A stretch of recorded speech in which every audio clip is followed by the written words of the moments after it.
Assalamualaikum warahmatullahi wabarakatuh. Hari ini kita akan belajar tentang pelajaran pendidikan agama Islam dan budi pekerti. Biasa disingkat dengan pelajaran PAI-BP. Hari ini kita akan belajar tentang mengenal Rasul-Rasul Allah pada kelas 5 semester 2. Tetapi sebelum belajar, marilah kita berdoa dulu sebelum belajar. أعوذ بالله من الشيطان الرجيم بسم الله الرحمن الرحيم ربي زدني علما وارزقني فهما صدق الله العظيم. Nah, marilah kita memulai pelajaran yaitu mengenal Rasul-Rasul Allah. Yang pertama yaitu iman kepada Rasul-Rasul Allah. Rasul artinya utusan. Jadi, Rasul Allah berarti utusan Allah. Sebagai umat Islam, kita harus mengimani adanya Rasul-Rasul Allah. Setiap Rasul adalah orang yang memiliki akhlak yang mulia, iman yang kuat, hati yang teguh, dan pikiran yang cerdas. Rasul Allah menyampaikan wahyu yang berisi ajaran agama. Wahyu tersebut diajarkan kepada umat manusia yang menjadi kaumnya. Misalnya, Nabi Musa mendapatkan wahyu dari Allah untuk disampaikan kepada kaum Yahudi. Kedua, Nabi Isa menyampaikan wahyu Allah kepada kaum Nasrani. Dan yang ketiga, Nabi Muhammad menyampaikan wahyu dari Allah kepada kaum muslimin atau umat Islam. Sekarang kita ketahui bahwa Rasul-Rasul Allah itu ada 25 orang. Kita nyanyi sama-sama yuk. Adam, Idris, Nuh, Hud, Soleh, Ibrahim, Lut, Ismail, Ishak, Yakub, Yusuf, Ayub, Zulkifli, Syuaib, Musa, Harun, Daud, Sulaiman, Ilyasa,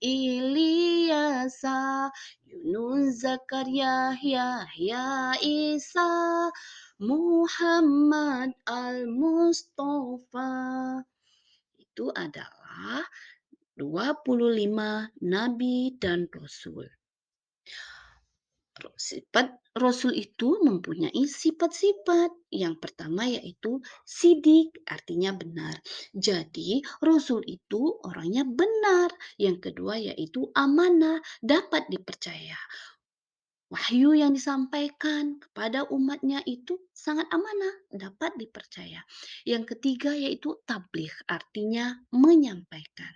Yang keempat, fatona, artinya cerdas. Jadi, Nabi dan Rasul itu tidak ada yang bodoh. Mereka mempunyai sifat fatona, artinya cerdas. Nah, sekarang kita mengetahui perbedaan nabi dan rasul karena 25 orang itu ada yang disebut dengan nabi dan ada yang disebut dengan rasul. Apa perbedaannya? Yang pertama, nabi tidak memiliki umat sedangkan rasul memiliki umat. Yang kedua, nabi tidak memiliki kitab suci sedangkan rasul mempunyai kitab suci. Yang ketiga, Nabi tidak wajib menyampaikan wahyu yang diterimanya. Sedangkan Rasul sangat wajib menyampaikan wahyu yang diterimanya kepada umatnya. Kemudian, pelajaran selanjutnya, materi selanjutnya yaitu Rasul Ulul Asmi. Nah, Rasul Ulul Asmi ini ada 5. Yang pertama, Nabi Nuh. Nabi Nuh itu sekarang kita ketahui, apakah itu Rasulullah Asmi? Rasulullah Asmi itu artinya orang-orang yang mempunyai kesabaran, ketabahan, dan keteguhan hati. Sifat-sifat tersebut ditunjukkan oleh para rasul ketika mendakwahkan ajaran yang dibawanya, meskipun mendapat tantangan dan ancaman dari kaumnya.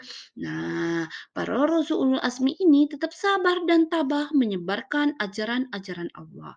Kelima rasul yang mendapat sebutan ulul asmi yaitu yang pertama Nabi Nuh, yang kedua Nabi Ibrahim, yang ketiga Nabi Musa, yang keempat Nabi Isa, dan yang kelima yaitu Nabi Muhammad. Bukti kegigihan dan ketabahan para Rasul Asmi dapat kita jelaskan sebagai berikut. Yang pertama, Nabi Nuh. Nabi Nuh dalam menjalankan tugasnya mendapatkan banyak sekali tantangan, termasuk dari anaknya sendiri yang bernama Kan'an. Meskipun demikian, Nabi Nuh alaihissalam tetap mengajak umatnya untuk menyembah kepada Allah dan mengikuti ajarannya. Kaum Nabi Nuh tetap tidak mau beriman dan menyembah Allah. Bahkan mereka mengejek dan menghina Nabi Nuh. Kemudian Nabi Nuh berdoa memohon petunjuk Allah. Allah pun menghukum mereka dengan banjir yang sangat besar. Umat yang mengikuti Nabi Nuh selamat karena mereka menaiki perahu. Sebaliknya, mereka yang ingkar tenggelam dan mati, termasuk Kan'an, anak Nabi Nuh sendiri. Yang kedua yaitu Nabi Ulul Asmi, Nabi Ibrahim. Nabi Ibrahim alaihissalam juga mendapat banyak sekali cobaan ketika menyebarkan agama Allah. Banyak orang yang menentang ajaran yang dibawa oleh Nabi Ibrahim, seperti Raja Namrud, bapaknya sendiri yang bernama Azar, dan seluruh rakyat. Namun Nabi Ibrahim tetap mengajak umatnya untuk menyembah Allah. Tindakan Nabi Ibrahim menimbulkan kemarahan Raja Namrud sehingga Nabi Ibrahim dibakar api. Atas kekuasaan Allah, Nabi Ibrahim tetap selamat. Yang ketiga yaitu Nabi Musa. Nabi Musa alaihissalam juga banyak mengalami cobaan ketika menjadi Rasul Allah. Ketika lahir, Nabi Musa terpaksa dihanyutkan ke sungai oleh orang tuanya karena takut dibunuh oleh Raja Fir'aun. Setelah menjadi Rasul, Nabi Musa dimusuhi oleh Fir'aun dan rakyatnya. Nabi Musa tetap mendakwakan ajaran Allah agar Fir'aun dan rakyatnya insaf dan mengakui keesaan Allah.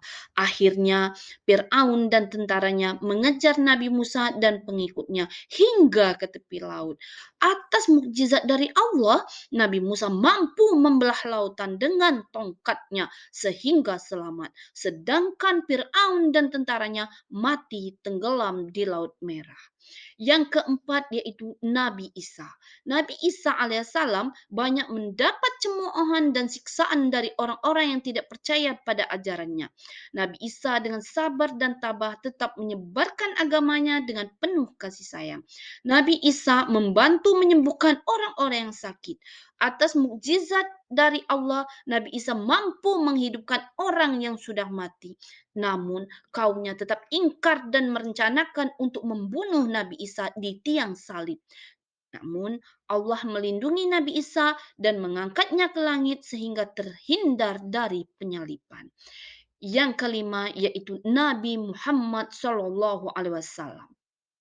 Beliau juga mendapat banyak tantangan dan ancaman dari kaum kafir Quraisy. Bahkan paman Nabi Shallallahu Alaihi Wasallam sendiri seperti Abu Jahal dan Abu Lahab merencanakan untuk membunuh Nabi Muhammad. Meskipun demikian, Nabi Muhammad tetap sabar menghadapi kaumnya. Nabi Muhammad mengajak umatnya untuk percaya kepada Allah dan menjalankan kewajiban yang diajarkannya. Banyaknya ancaman yang diterima Nabi Muhammad dan umatnya sehingga Allah menyuruh Nabi Muhammad untuk pindah atau hijrah ke Madinah.